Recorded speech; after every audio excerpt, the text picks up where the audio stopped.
चल ना, लेट हो रहा है। चलो भाई चलो। ए कहाँ जा रहा है? ट्यूशन जा रहे हैं पापा। जल्दी आना, नानी घर चलना शादी में। ठीक है पापा।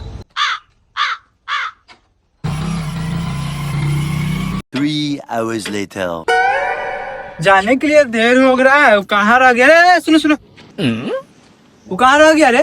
चाचा वो छुट्टी लेके निकल गया। अरे कहाँ रह गया? अभी तक आया नहीं। अलगे फ्रॉड चल रहा है। अब तो देखते हैं। और बेटवा की कहीं देखा है? हाँ चाचा देखे, बेगवा हमको धरा दिया, लड़की को बैठा के लेके कृष्णा होटल के तरफ। क्या बात कर रहा है? चल तो बैठ तो। छोटा बहुत बिगड़ गया है। चल तो बैठ तो, उसका खबर लेते हैं। चाचा ये गड़िया वाला लगल है, देखिए मैं तो। रुको जरा, सबर करो। बेबी खा लो ना, बेबी थोड़ा सा खा लो। अब तू गया बेटा। बेटी मिठाई मीठ लग रहा।